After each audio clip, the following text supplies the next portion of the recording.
We're live. David Carpenter, welcome to the show, brother. Thank you for having me. Man, it's so awesome. Our mutual friend BK, the legend, the man, the myth, the guy that created the world's greatest business fraternity at a young age, aka VIMA. Shout out. Yeah. It's great we got connected, man. I know, man. When'd you come to Miami?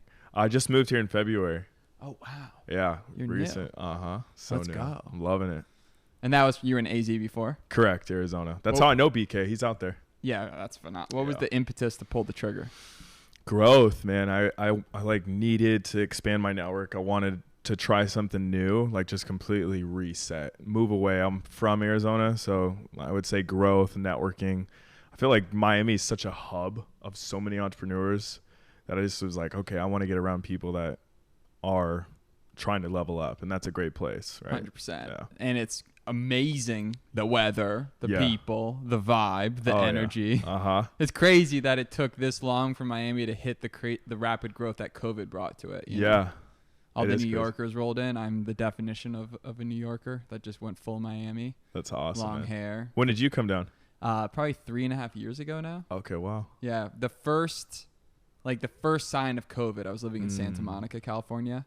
And my buddy Chris he basically said, I'm out, I'm buying a house. Do you want to come? And I said, sure. So then I just booked a plane ticket, and then shortly after got my own place and then went from there. But it's been awesome, man. This Wow. place is such a beautiful spot because of Oh, the yeah. culture. Yeah. I'm like the whitest guy at any party. And it's great here because, all of my friends are from all over the world. Yeah. And they're business minded, they're motivated. Yeah. The partying's a little bit crazy, but I lock myself in this Yes. suburban neighborhood and it keeps me away. Oh, yeah. Yeah. Smart. That's Work good. hard, play hard. I agree. Find But that man, balance. your journey is amazing. When people check out, first of all, your website's great. You've done a great you. job building your personal brand. And you've Thank really, your clips of you inspiring and teaching hundreds and thousands of people live.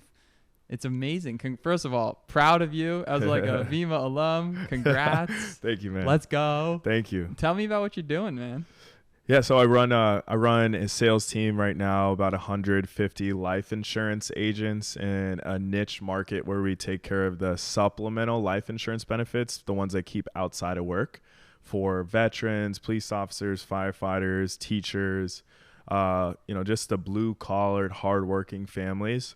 So our life insurance is pretty, in terms of like investments and things like that. That's not my niche. More so what happens when someone actually passes away. So we take care of mortgage, final expenses, paycheck protection. We make sure on the worst day of that family member's life that they have everything they need and a plan in place to make sure the kids are taken care of in long term. They have a nice nest of 5 to 10 years of worth of income and financial stability. And these guys, middle-class Americans, let's be honest, we don't know how to save in America, right? So imagine that when most of these families are paycheck to paycheck. Well, they need to have what we have. So such a great market. Get to meet so many different people around the country, and it's awesome. I get to help now in a position where I've been able to not master. I don't feel like you really become a master until like maybe 10 years. But you're Jedi status. But I'm Jedi status. I'm getting there and I'm having fun, and our team does very, very well, and been able to help a lot of people earn a lot of income, and because of a byproduct of impact, been able to do well for myself too. Yeah, it's really cool because you started off as a sales rep essentially and crushed it and put your heart into it. Yeah. And now you got upgraded, if you would, to start teaching everyone else how to do it. Yeah. Yeah. Partner now, which is awesome. So there's 8, partners, and I get to work with some of the most amazing human beings I've ever met. So successful, so humble. And these guys just make me better every single day. So it's really cool that I get to associate myself with people who've been in the industry. He's, Rick Altig, he's like our number one guy, 40 years of experience. Friends with the Pope, Bill Gates. Like, this guy's making insane money, like close to even $1 billion, but drives a Jeep, lives like a very humble lifestyle, and his wisdom and knowledge. It's cool I get to even be associated with someone like that.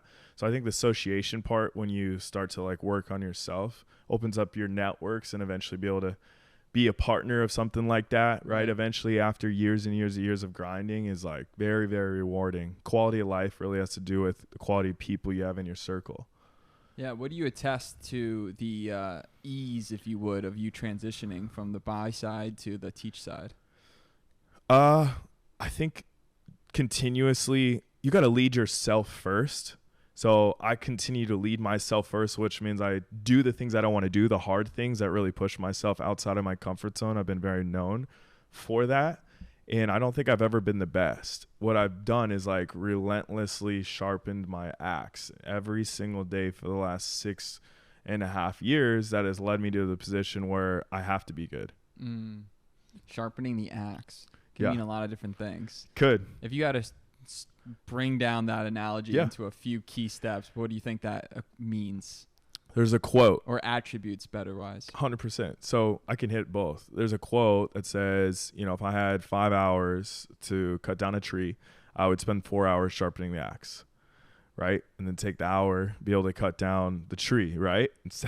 So every single day I have a motto. It's 1% plus, but every single day, where I focus on mind, personal development, body, physical health, making sure I'm eating right. I have like chef, really invest in my body. And then thirdly, spirit, right? And every single day, and then also in the business, so communication skills, studying the best in my industry, learning from people that are far greater than me, being a student. And this is every day. So it's not like overnight I became like crazy successful, but working on those things over and over and over again, compounded 6 years later, you're like, wow, it looks good. That's legit. It's cool that you have a holistic approach to it, because there's different buckets, right? There's money buckets, which most people focus on. Yeah. But money is just a piece of the puzzle. Without health, you don't have wealth.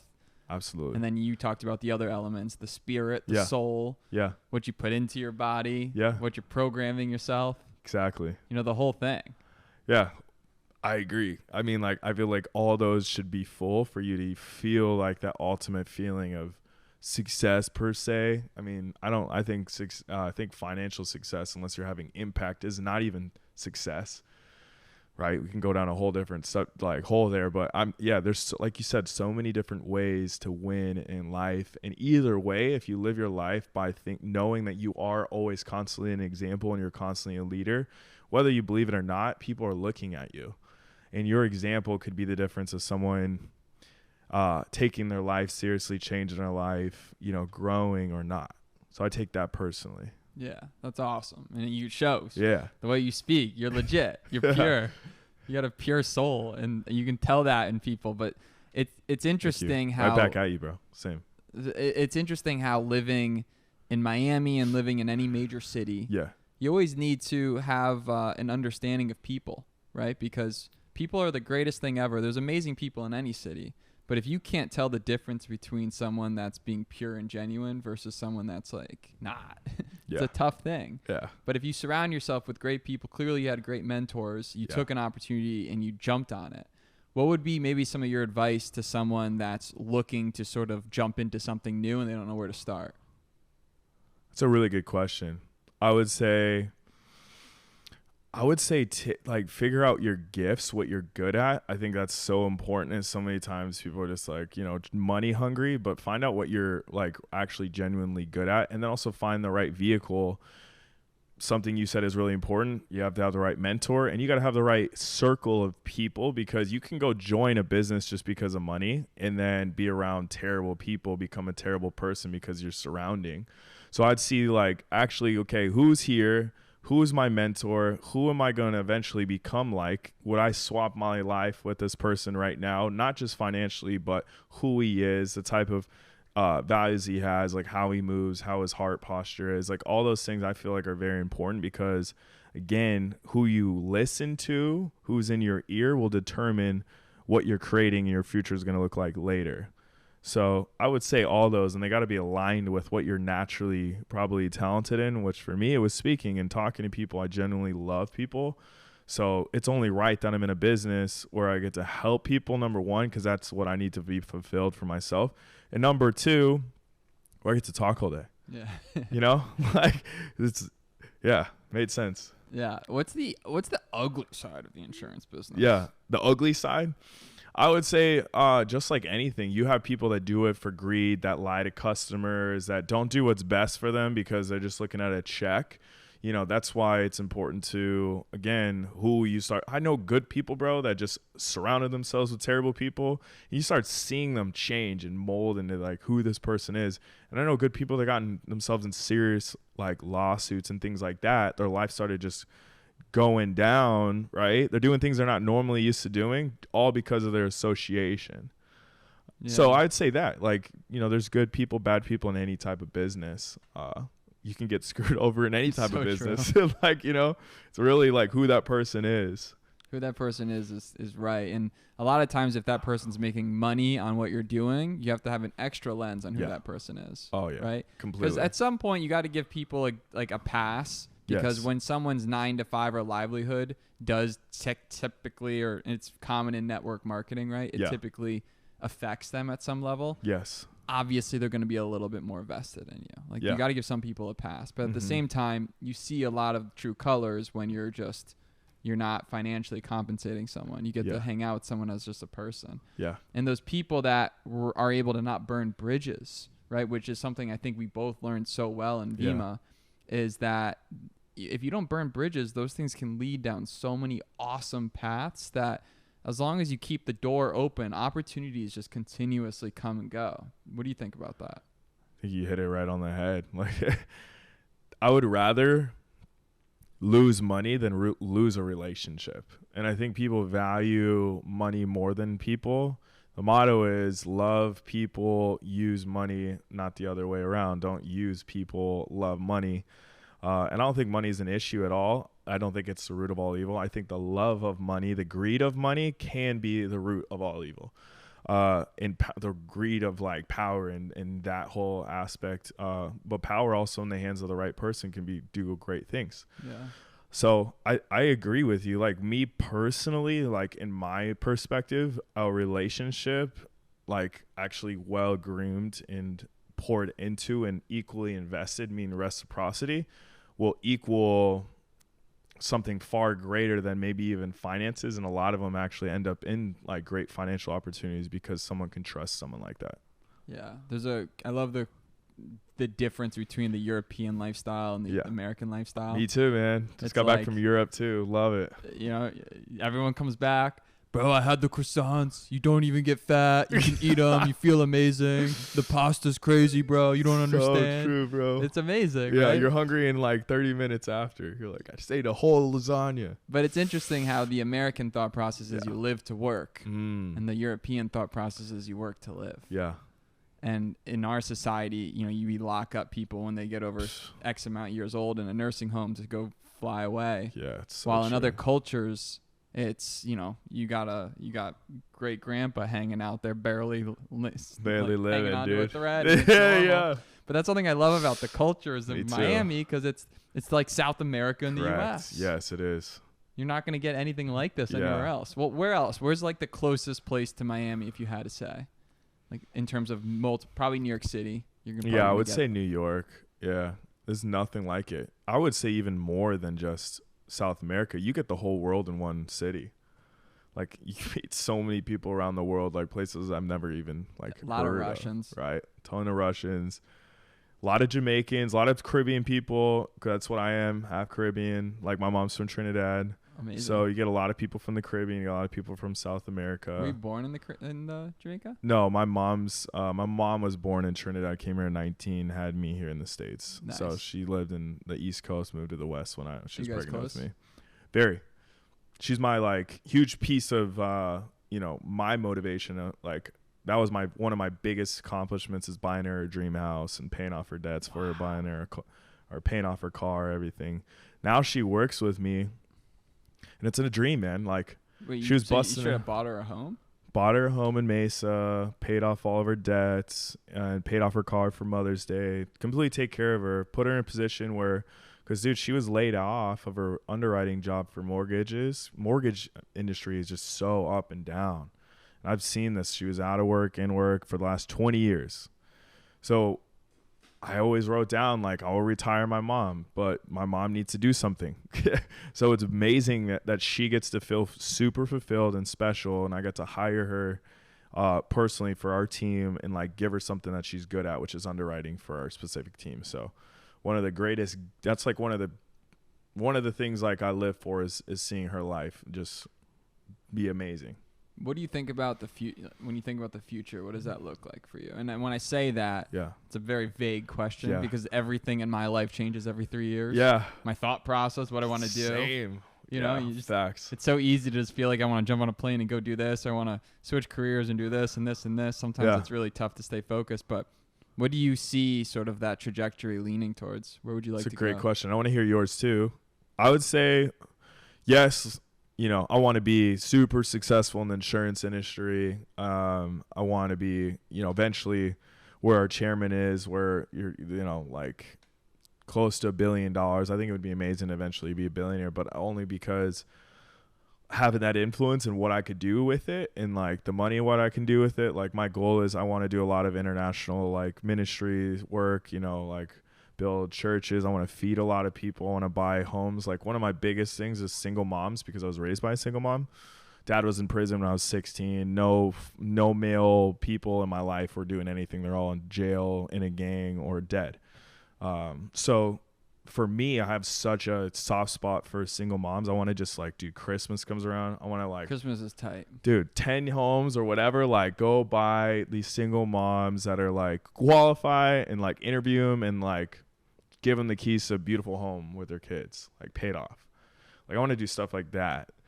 And then, that's just like kind of, and then international for some reason has like my heart. So I want to travel and be able to do things like that. Man, you just you went above and beyond with that. I love it. Yeah. You clearly have done a lot of work on yourself. Yeah. Not a lot Those of are the people... visions, though. That's like what's inside when I think about that, like long term. But yeah, crush it in the insurance game too. It's interesting, the vision, like you mentioned. Vision is what gets you staying focused. Yeah. A goal you forget about every night, you know, because of some vice. But a vision is something that holds you true. And if you are locked in on a vision, you're unstoppable. Yeah. So how do you manifest the vision? That's something that we always need to work on. I think a vision is tested and refined, and if it's a true vision, it's going to eventually manifest and create if you stay the course. One thing that helps me is I write down my vision, or if I don't have a chance to fully write it out, which I prefer, say I'm in a hurry, I at least have it all down on a legal pad where I'll literally say it present tense, speak it.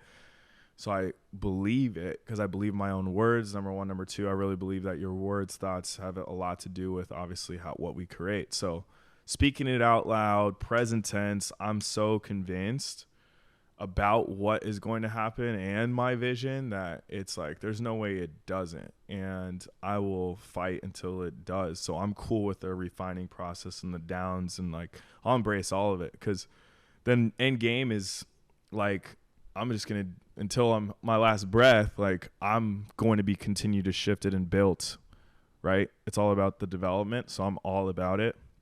Love so that. That's it. That's one of the things I do that helps me like keep that vision in center and the core of like what I'm doing, why I'm doing it. Something that you made me think about is it's so important to be a part of something bigger than yourself. Yeah. Like so many people are depressed because I feel that they don't have a community. So true. They feel alone. They don't have a hobby that they're meeting new people at. Oh my God, yes. In your profession, you're driving with all these people. You have this band of brothers that you're all trying to slang insurance, and you're all fired up on it. Yeah. And you know the stories, and you see people winning, which is why MLM is so great as a gateway drug for people. 100%. But mostly just to show them a new world exists. Completely. And not a lot of people know a new world exists. There are people that still don't know what Instagram and Facebook are. Yeah. It's crazy. It is crazy. Wow. They probably wouldn't be your warm market, but yeah, no. Someone said, Steve LeClaire said this, that life isn't about finding what you love. It's about finding what you don't love. And that's been on my mind a lot. That's very cool. So if you're thinking about something, you got to go try it. You got to go give it a shot, right? Wow. If you need to make a career change, give it a shot. If you need to go travel someplace, jump in the plane, give it a shot. So true. But it's not about finding what you love to do. It's about doing everything until you find something doesn't feel like you have to do it. And I still feel, back to what you're saying, that changes always for me. So I'm like, one of my big life goals is to build cigars.com and truly successfully build and sell a company one day. Would be amazing. That. Getting acquired, to be able to have that story and that just whole, like, would be amazing. Yeah. With all my best and closest friends around me, and everyone's winning, and just like that time when we go and all party together. It's gonna be awesome, you know. I see that. So things like that. I want to go live in another country. I want to experience. I've lived in Colombia for 6 months, Medellin. Oh, beautiful! I love Medellin. Back in 2015, before it was what it is now. Yeah. So I was OG. You got that either way in Miami or anywhere. Like, you know, Medellin is like Miami in my opinion, and like in Colombia. So many similarities. Yeah, it's amazing. Yeah. But to be able to live these other cultures and see that, more, man. because we just don't know what we don't know. No. Like in Miami, it's so competitive. If you go out into the streets, you just feel the energy. Oh, yeah. A lot of just testosterone, hungry entrepreneur savages trying to make moves. Yeah. You know? Completely. It's very different, right? It's very different. But it's also amazing. You can draft off that. But you also need to make sure you surround yourself with these other aspects of life. Completely. And we always talk about this happiness concept because personally, you know, I want to be really successful financially for sure. But I've also know that I struggle with a lot of different things in life. Sometimes when I'm home alone and I don't have friends around me, I get depressed, you know, or I start overthinking things. What are maybe some of the things that you have found that have sort of helped with avoiding any sign of depression and staying in like a happy state? I think I know some things that take me the wrong way. I could start with those. Drinking for sure. You know, you're like, I mean, just scientifically, you know, if you look at the facts, like the next couple of days, like your dopamine levels are down. Like same thing with like heavy drugs. I would say when you're around people where you have to be inauthentic, not yourself. You know, we've all been there where you have to literally blend with your environment. It's an environment that's not serving you. So that's also another way to be like kind of depressed. Like I think the more of like who you are genuinely, the happier you are. And like your buying decisions are based on like who you are. What you wear, if like you really love it based on who you are. Like if your life is genuinely you, I think that all helps. You know, my faith also really helps my relationship with God. That helps me. And I think there's certain people that bring me up and that pour into you and that are life. And then there's certain people that you will notice that like kind of say the little things like jabs. I call them mosquitoes. The mosquitoes, yeah, the jab and always like saying some type of crap. And those ones you got to just avoid because those are usually the ones that cause you to, I don't know, just like who cares what someone can bring you if you feel miserable. Like I have friends that are super successful, like great influence. I'll never hang out with them because I feel like crap when I'm around them because they're just jabbing for no reason. I'm like, I don't care what you can give me because I can go create my own wealth. That's what's great. So I think like don't be focused on just focus on the people that really love you, that it's like very natural, genuine, and that you feel uplifted. All those things work well, and stay away from the things that really just drain you. And those are the things that personally drain me. I always like to have fun, you know, but yeah, if I'm doing too much of those things, right, that'll totally bring me down. I love how you answered that. And it's interesting because jealousy is a part of all of us. We Yeah. all have jealousy deep in our souls. We got to tame that. But you really have to do personal development and understand that it's all, you need an abundance mindset. Yeah. And you need to celebrate ecstatically when your friends win. Correct. You shouldn't see yourself as, oh, that, like, look at them, they're in the perfect relationship. So they did true, this. bro. Because it'll eat you up, and it only hurts you, not them. You know.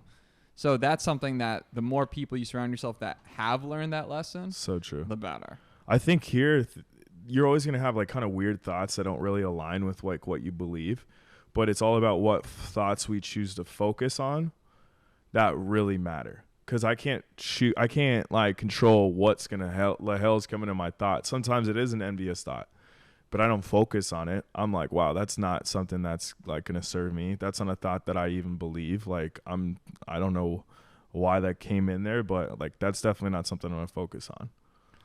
This is a completely off-centered convo, but what is something that when you made a sale in your insurance business was like your most ridiculous story? Because I think about it back in the old school days of pitching like energy drinks. in people's living rooms and thinking about how ridiculous some of those situations were. Oh, Like, what are man. some of the more God. more maybe interesting sides of the insurance space that you might find? That's a really good question. Man, like the one that I don't know why this one came to mind, but it's absolutely disgusting. Like this guy was a hoarder, and absolutely the house just smelled terrible. And I'm here training an agent, and we were kneecap to kneecap. Now we're virtual, but I'm literally like disgusted. But I'm just like, okay, I got to show this guy how to do this. I think my trainee just stood up the whole time. I was like the one to sit on the couch. Ended up selling the guy a policy, so thankfully he ended up buying. But I'm just like, oh my God, like just imagine like piles of stuff everywhere, and it's just like for him, he's in this whole other world. Or his perspective, that's like completely normal. Hoarders are just straight up everything. Hoarders everything. I had one where like, dude, you come in and like there's a gun on the table. You know, you have like just like sketchy stuff. You know, like this guy's like dudes like tweaking, like kids tweaking out, like walking back and forth, like with you're sitting there talking about, you're like, dude, this guy, you know, you can't get, obviously if someone's tweaking out, they can't buy a life insurance policy. But those are some of the crazy things that I'm like, man, like people don't ever talk about this. Like, dude, there's been people like gotten bitten, like in sales, dude, like bitten by huge dogs. Like sales is like, dude, you got to put in the work. There's a lot of like weird events, like people, different personalities, you know, people that have bipolar, people that have aggression, just out of nowhere. Sometimes, dude, I mean, you're basically just entering a home. You're entering a home. You don't know what you're going to get. A lead, and you're just wondering what's going on. Man, yes. I remember in Chicago, so I ran an office in Texas, Chicago, El Paso. I remember in Chicago going through like downtown Chicago sketch areas, dude, thinking like, yeah, we're going to die tonight. Like, these are things that people don't talk about. You know, thank God I'm virtual now. It doesn't matter. But yeah, those are all the things that kind of pop in my mind when you say that. It's interesting. For lead gen, like, what is there a way to help filter some of those scenarios out? Yeah. Now it's like, okay. First of all, I love to focus on referrals from the families.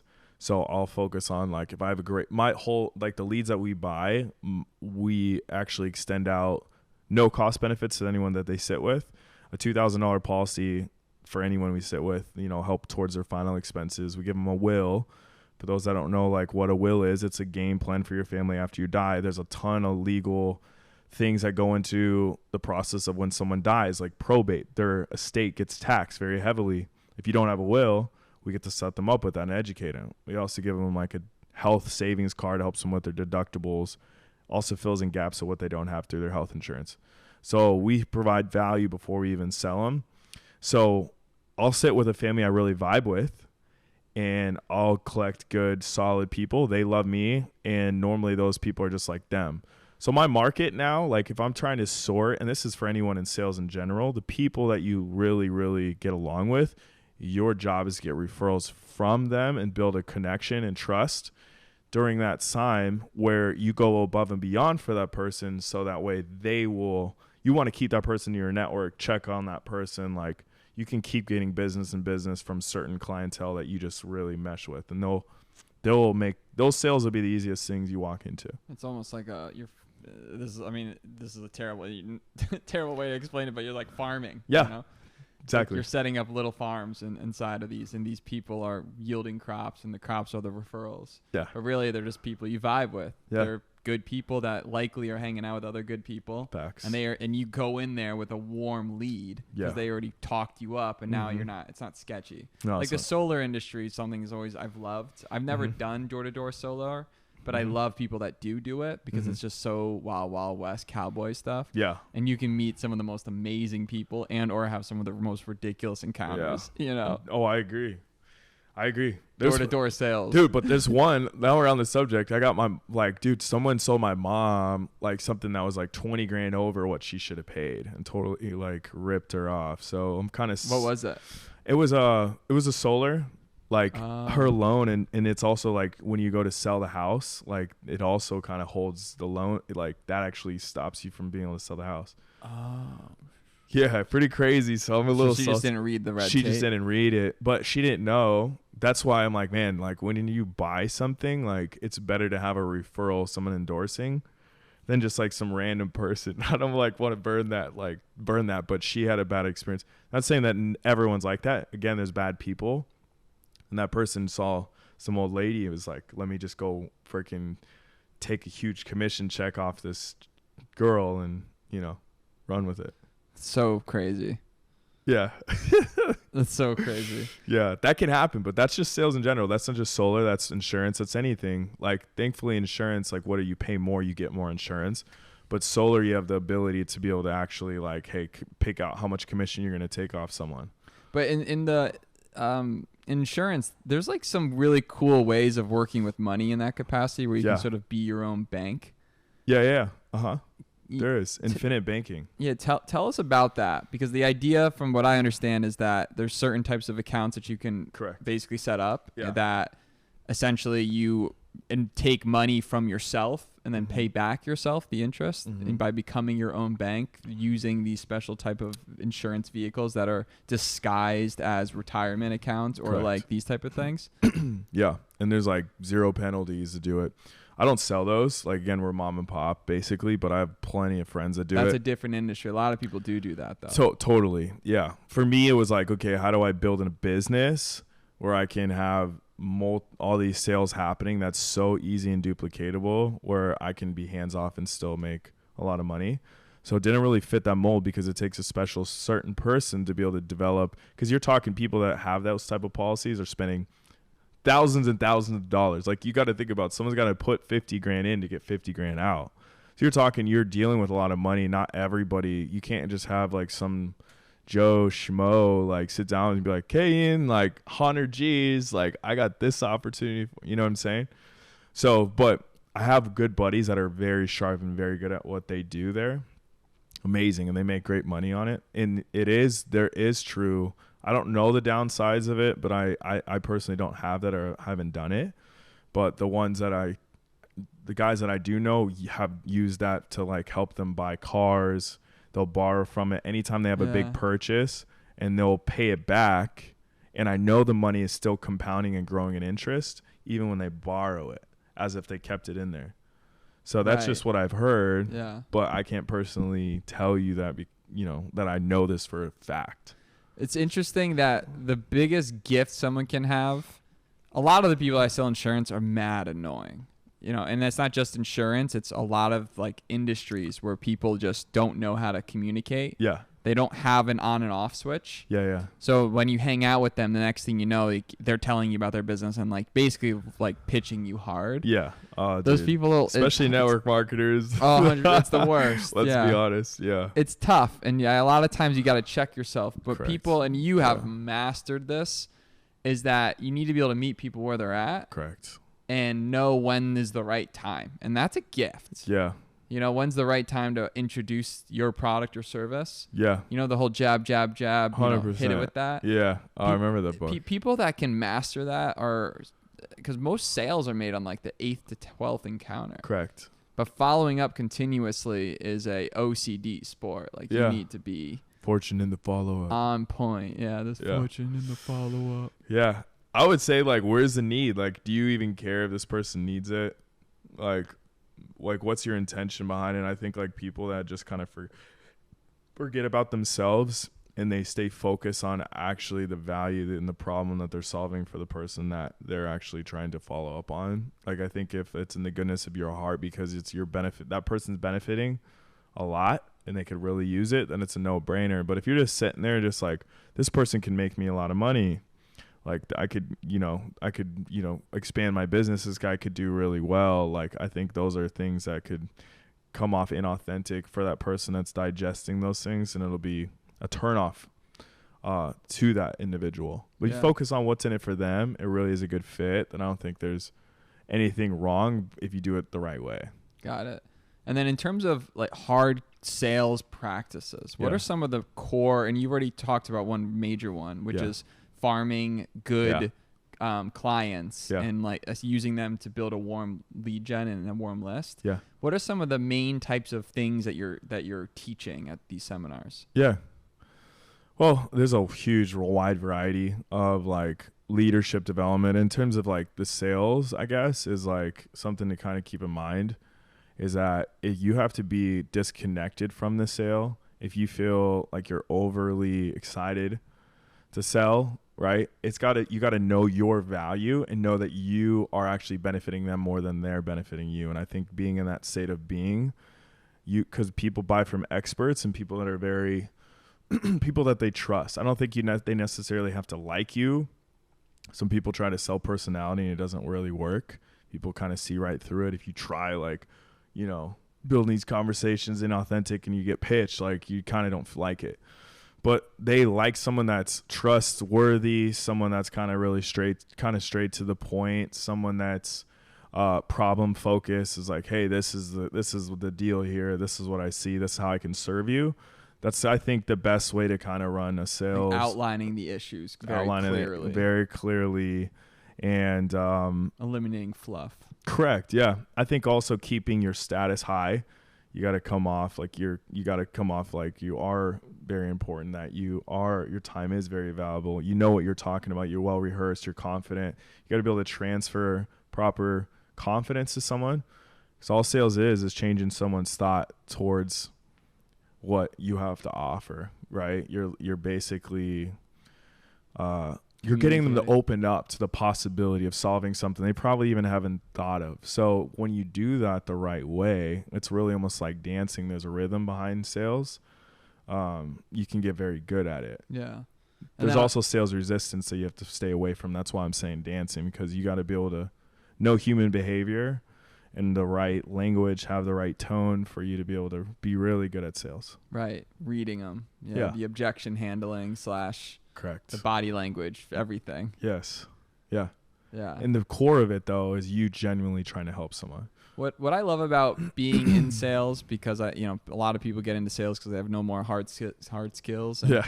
And it's also the only industry where you can make significant income. And correct. Sometimes when you're on a salary, the toughest thing about being on a salary is that your lifestyle always rises to the salary. Yeah. And like you said, there's no money at the end of the month. Yes. But when you're in a sales role, you have like a very low base salary many times. Correct. That you're barely surviving on, but then you can get like a $10,000 to $30,000 to $50,000 check. Correct. And now all of a sudden you can make big moves with that overnight. Yeah. You don't have to worry too much about saving as hard because you're constantly getting the influx. But with that comes droughts of depression and sadness, because sales is miserable. Because you're like, oh, it's always going to be this way. Not. The times where you're like, oh, it's going to be coming in is usually not. And then the times where you're like, oh, like, dude, it's so. And a lot of these industries, like no matter what industry you get into, I mean, years 1 and years 2 are going to be slow.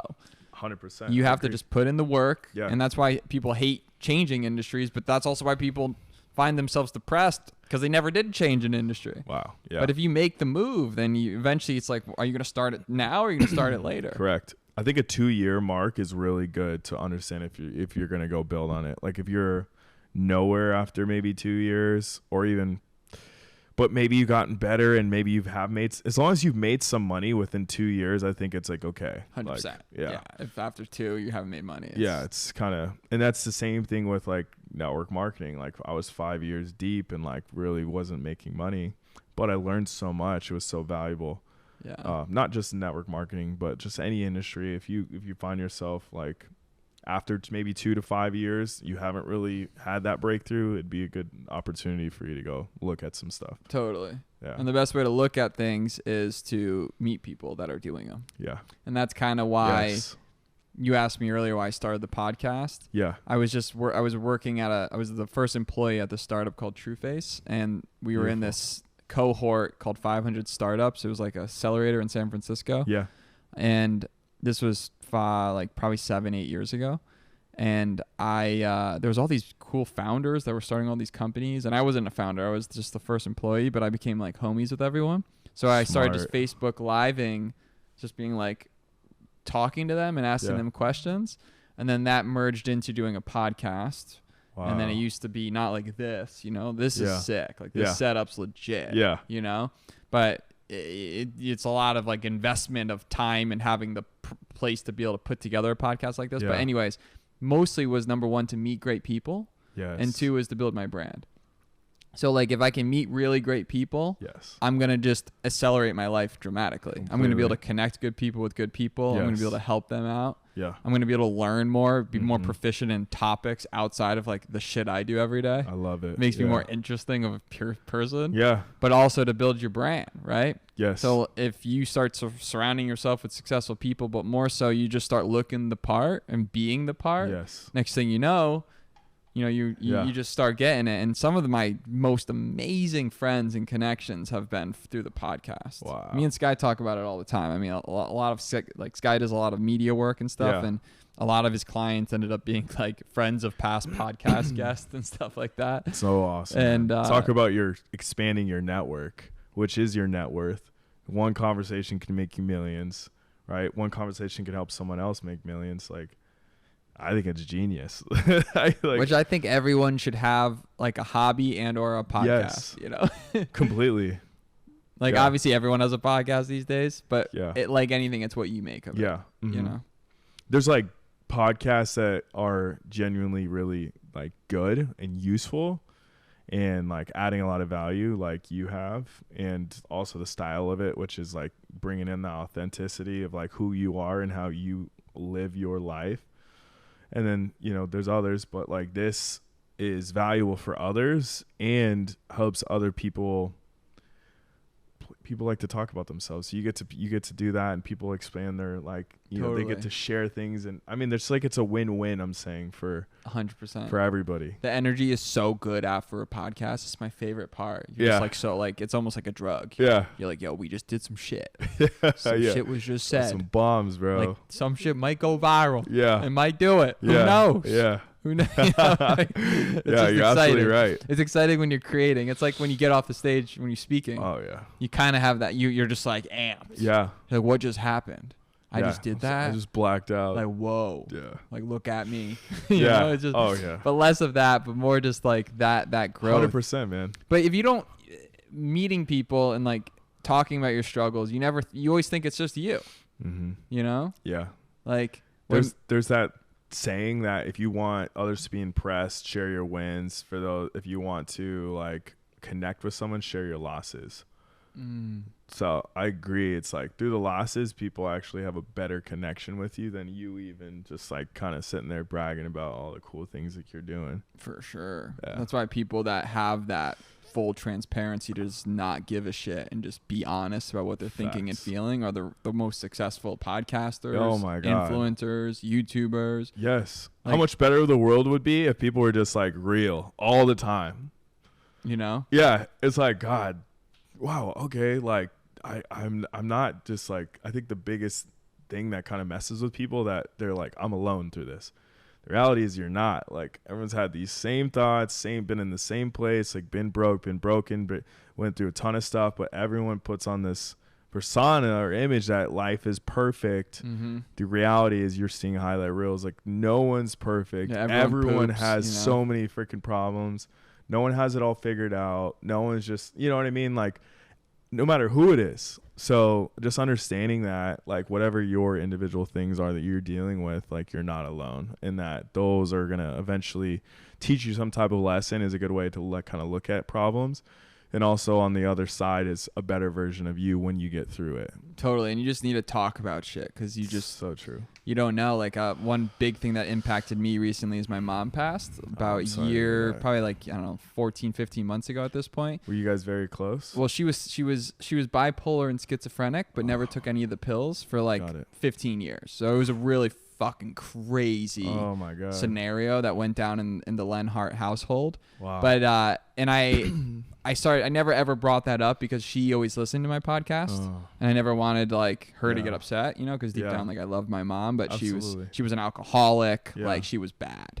But now I started talking about it openly, because she's gone, and I've realized like so many other people have situations that are like fucked up like that. Oh man. Like so many people have households that are just not good.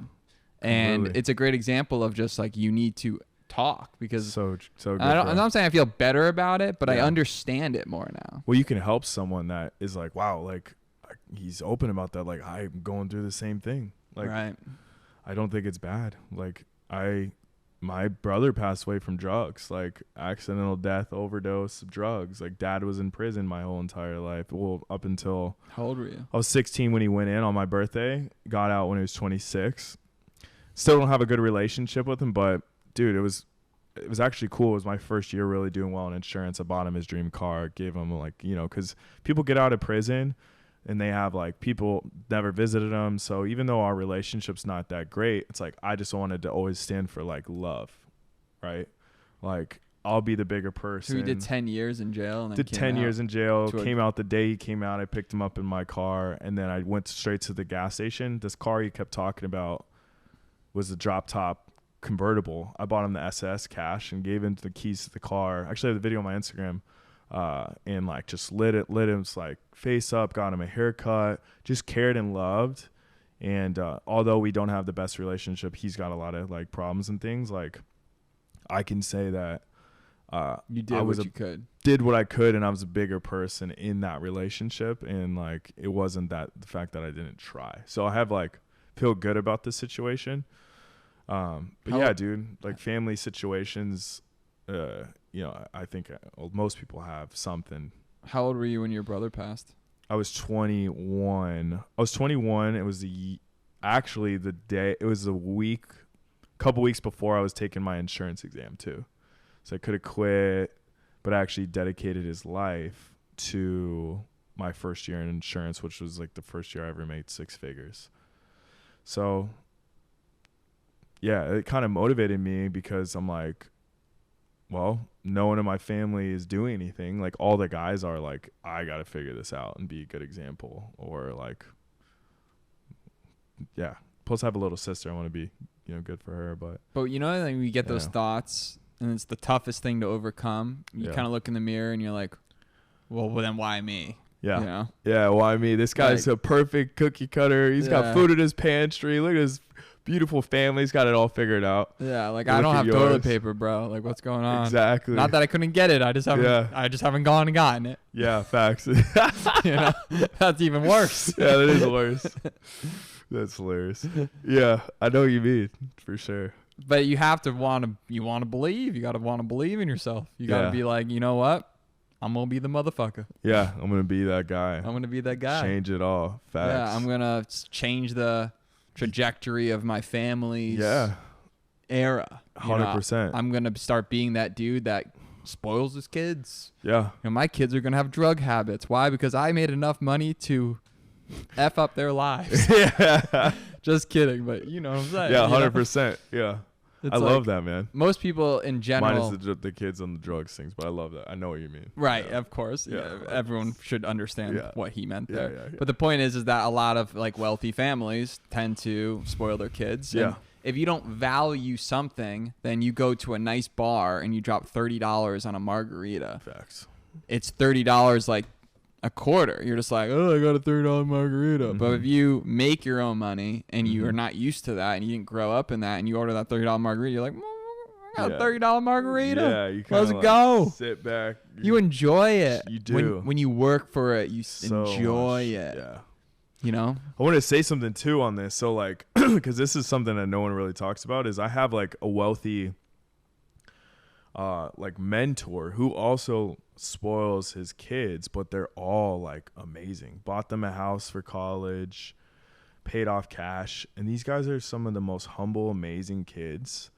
And I think he has it's just based on who he is, because he's very humble, but he also spoils them in experiences and love, and like really is there. So I think like when you kind of there's something deeper than that. It's not just like, okay, you know, making money and don't spoil your kids and need to go through all the hard stuff. Like it's crazy because I got to see his example where his kids do have way more opportunities. I'm sure they still work really, really hard, but he's found that mold of like being able to develop them. So I think as a family or a parent, like if you look at it as like the same thing, development, intentional time and love, and like he really puts his family as number one, you can like make a ton of money and still spoil them, and they become like 100% freaking amazing kids. And all of his kids are just phenomenal, doing like amazing, and they're great human beings. And that's the ultimate sign of a true success. If you can pass that on and build like generational wealth. Yeah. With people with good heads on their shoulders. It's tough because sometimes you see families that just like are great and their just kids are nuts. So like you always wonder like, is it a lottery thing? Yeah. But that's coming from me, like single, no kids, like so I don't have any experience there. It's who knows. I mean, but it's also amazing. Like I know some people that have all the money in the world and their kids are amazing. Yeah. Humble beasts. Yeah. You know, so it is those principles. What do you think it is? I want to hear your opinion on that. Like, what's like, if you can look at that, because this is like kind of a crazy subject, what would you say would be that thing that maybe could help in that? If you're both rich, both like have a lot of wealth, like what do you think? How can you put your kids in a really good state? Like just as an opinion. Well, I think about it. When I grew up, I was always like kind of a douche in the sense that I never really helped with dishes and never really did the laundry. Mm-hmm. My room was always neat, but everywhere else was kind of like whatever. I didn't want to go do yard work ever. It wasn't like fun to me. But then when I got a home, I'm Optimus Prime, you know, I'm a beast. I'm freaking dialed in I love it. It's so fun to me. Yeah. So I think the underlying motive is ownership. And I'm assuming that the fastest you can teach a kid ownership, the more they'll start taking care of things. So if they get the Air Force Ones and like you get them the shoe cleaner and they can somehow associate with clean shoes being like then they start cleaning they take pride in their life and like their whole persona. You know what I mean? I would think it's something along being able to teach kids ownership and then giving someone an allowance is probably the worst thing you could ever do. Because then it's like a salary. You get a 9 to 5. I love that. And then all of a sudden you're figuring out a way. You know, you getting that weekly ice cream cone, you getting them sprinkles, but it doesn't taste as good because you get it every week. Yeah. So I think that if the better we can figure that out for children, the better they're going to respect themselves and learn to appreciate things. Very well said. I was thinking something right around the same thing. Yeah. Ownership and teaching the proper principles of like things that we screwed up. Like I wish that someone taught us, like if you have this knowledge, share with your kids, like teach them like the do's and the don'ts, like be super real, super authentic of like, hey, this is how to do it. And like you said, teach them ownership. And I love that. Like you said that. Don't get them on a salary. Get them to learn, like earn everything too. I'm also like a big fan of public school versus private school, but I don't have enough research deep down, like in my soul. What's your perspective on that? I'd love to hear that. I just think that in public school, like I was forced to go to a CBA from 7th to 9th grade, and it's really great for a lot of great people. It's an all dude school. Got it. My 6th grade teacher convinced my mom that I was like a shit and that I needed to go to military school. And my brother went, so he went. He really liked it. It helped him. He wasn't as like social as me, but I always wanted to go to public school, which was Shaker. So for me, I loved going to Shaker and I loved being in public school because I meld with so many different groups and I have friends that are dirt poor and super rich. Like I was like that in high school. You know, I just had friends. It was easy for me to make friends, but I also liked being exposed to maybe some people you probably shouldn't be hanging out with, you know, having that option of different things. I thought that was fun. And granted, I think I had a pretty solid school if I was thinking about it and looking back. But I just think that when it's like the private school thing when someone goes to college for the first time and they just go crazy. Yeah. You know, they go crazy because they've never been exposed to alcohol and weed and drugs. But I think that for me, like, I don't know, my dad's always been chill with that. You know, like he gave me a beer and I thought it was disgusting. I didn't want to drink beer. You know, I didn't grow into it yet. So the more you can not make, like, ease people into things so that it's not a big deal. Yeah. I love that. What about, what do you think on that? No, I think everything you said, I mean, I just know from my own experience, public school was the same thing. Like, I was exposed to all that. So it was nothing new. And you kind of figure out, like, I think as long as you can kind of monitor it in a sense where it's like, hey, if your kids are like coming home and you see who they're hanging out with, it's like maybe talk with them. But if you have something that you're doing that's productive, right, and you're still exposed to this stuff, you're actually choosing. And life's all about choosing and decisions. So it allows you to kind of have this like open field of your choosing and decisions. And I think like monitoring that, like in a sense where you can kind of teach them at a young age to choose the right habits, can follow into the rest of their life. Yeah, but also I also know so many homies that did private school and they were amazing people, like Sky over here. Let's go, Sky. Did the private school life. I liked it.